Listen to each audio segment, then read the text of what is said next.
The movie opens up in a church, where a young girl named Sarah and her family hear a pastor saying God can even move mountains if the faith is strong.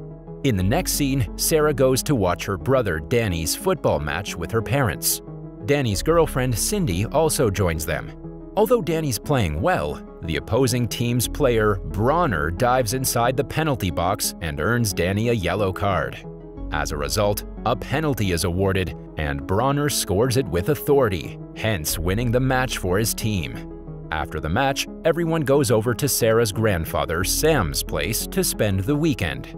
Shortly after, the kids hike to a nearby lake for fishing. When Sarah finds a dead bird on the shore, she decides to heal it with her prayers. Danny tries to convince her that she can't bring the dead back to life. However, the little girl is adamant that it will work. Soon, Danny and his girlfriend go fishing while little Sarah stays behind and prays for the bird. An hour later, the two return, only to find Sarah still praying on her knees. Surprisingly, she mentions that she can see God floating in over the lake. Suddenly, the wind blows for a moment and the bird comes back to life. As it flies, Cindy and Danny are speechless. However, they're skeptical that Sarah brought the bird back to life. They assume it must be the wind that woke up the bird. After returning from the lake, Sarah tells her grandfather about the bird. She explains that she saw God standing on the other side of the lake and the bird flapped its wings, so she let it go. Sam, who's very fond of his granddaughter, says he believes her because he always thought Sarah was special. Later that night, after returning home, Sarah calls her best friend Mark, who is wheelchair-bound because of a spinal injury. She tells him about the miracle, but as expected, Mark doesn't buy it.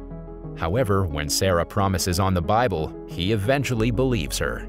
After a while, Sarah's mother comes to her room and asks her to think of all the things that she's grateful for that day before sleeping. Surprisingly, the little girl mentions that God will take her to heaven soon, worrying her mother. A few hours later, Danny wakes up his parents, asking them to check on Sarah because she's gotten sick. Thankfully, their family physician, Dr. Ben, arrives immediately. As Sarah's symptoms include high fever and nausea, Ben concludes she has a stomach flu and will be fine in a couple of days. After Ben departs, Sarah's father goes to her room and finds an incredible painting. It's a painting of God that Sarah saw on the lake. 2 days later, Sarah and Mark are returning home from school. On their way, some guys bully Sarah, asking her to bring their dead animals back to life and calling her pathetic. Turns out that Mark revealed the miracle to others because he was excited for his best friend. Meanwhile, Danny and Cindy, who are passing by the street, see the boys troubling Sarah. As a result, Danny trips the boys with his football and sends them away. Just then, Bronner arrives with his dog and provokes Danny for a fight by mocking him for his previous game. At the same time, a car also arrives at a high speed and hits Bronner's dog, killing it instantly. While Bronner cries over his dead dog, Sarah steps in and prays for it. Surprisingly, the dog comes back to life and plays with her. Everyone watching the miracle is taken aback. Mark, who's also present among the attendees, requests Sarah to cure him of his spinal injury. Although she isn't sure if it'll work, Sarah prays for him and asks God to help her friend walk again. The following morning, Mark's parents take him to the hospital to see Dr. Ben. Turns out Mark has been able to move his toes, which was completely impossible after his spinal cord injury. Surprised, the doctor asks him to move again, and Mark successfully does it. Although Ben is stunned, he asks Mark's mother to not have high hopes. Suddenly, Mark is able to stand on his feet and walk. Even after going through such a deadly and incurable injury, the doctors can't believe that Mark is able to walk again. As he walks, Mark is overjoyed and gives the credit to Sarah for healing him. He also mentions Bronner's dog. Meanwhile, a media person, Dolores, who's at the hospital for a checkup, hears Mark and decides to cover the story. And in no time, Sarah is all over the news. In the next scene, Ben and the pastor visit Sarah at her house. When they tell her about Mark, she jumps with joy and thanks God for listening to her prayers. The pastor asks her about the lake incident, and she describes everything to him. However, Ben isn't convinced and asks Sarah's parents to bring her to the hospital for some examinations. On the other hand, the pastor believes there has to be something special with the girl, as the doctors have no logical explanation for Mark's recovery. Also, he knows that Sarah would never outright lie. Afterwards, Sarah's father goes to her room to find her drawing a girl riding on a horse.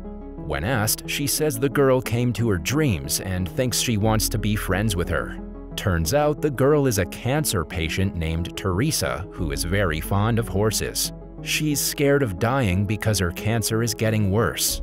Therefore, Teresa's mother, who has learned about Sarah from the news, wants to take her daughter to her to be healed.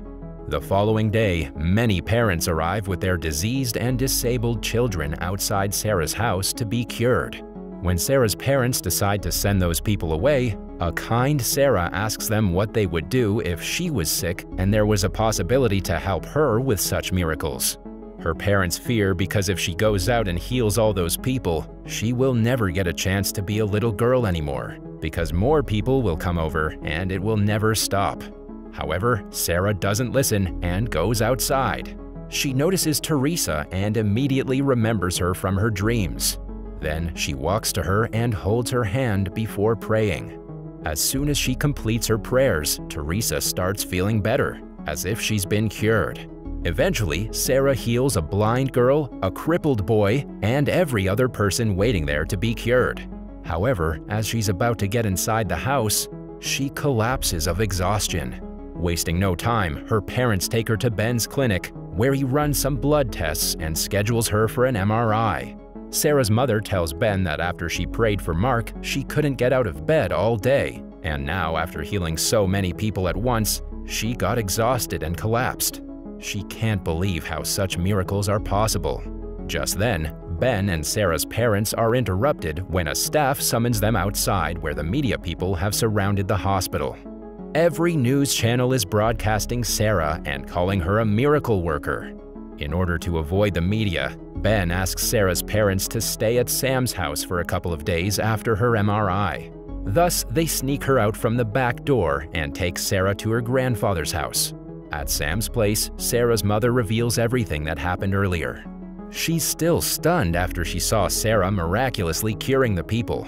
However, she also worries because ever since Sarah said she saw God, she's getting sicker every day. Just then, she gets a call from the doctor and bursts into tears.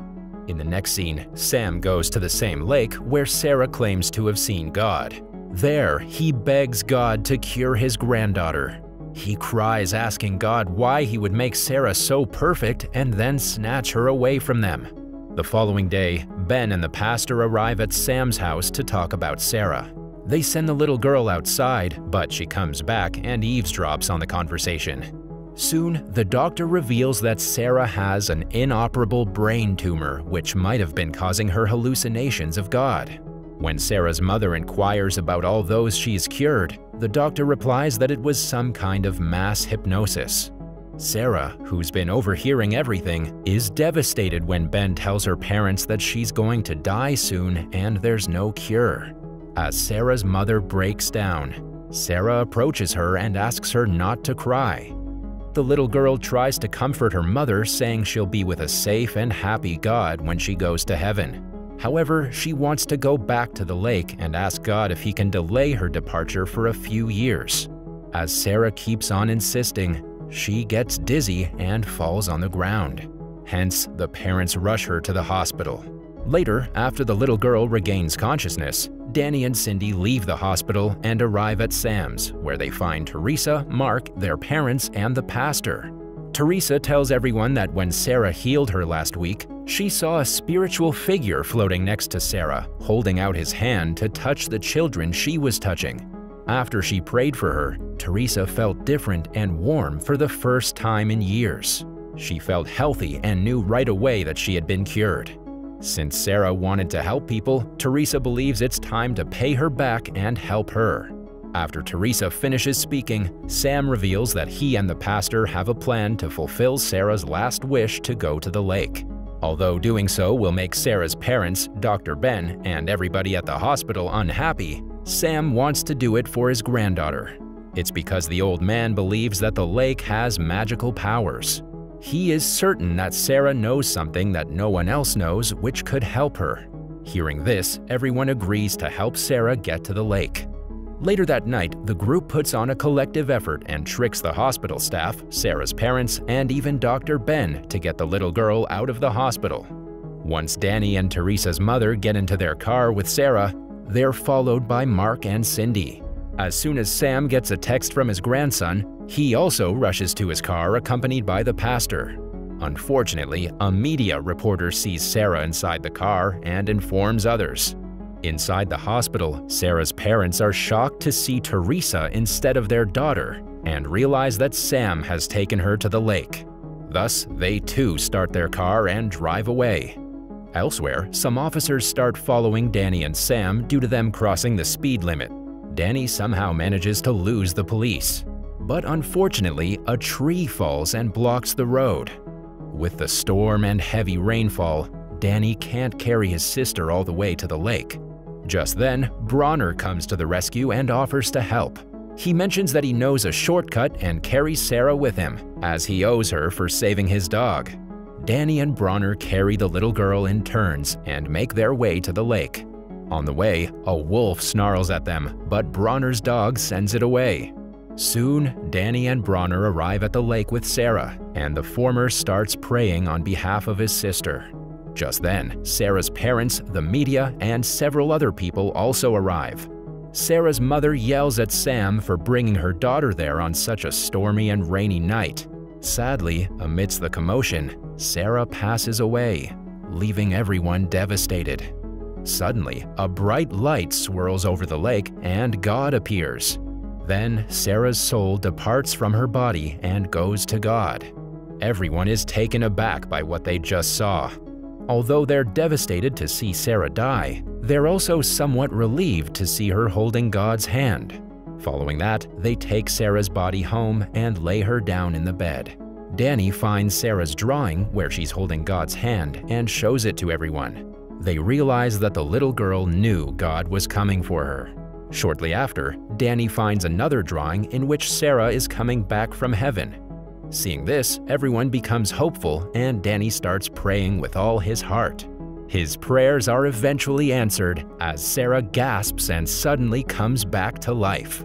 She explains that she told God she wasn't ready to be in heaven yet, so he sent her back to take care of her family. Dr. Ben, who witnessed everything unfold right in front of his eyes, finally starts believing in God's miracles.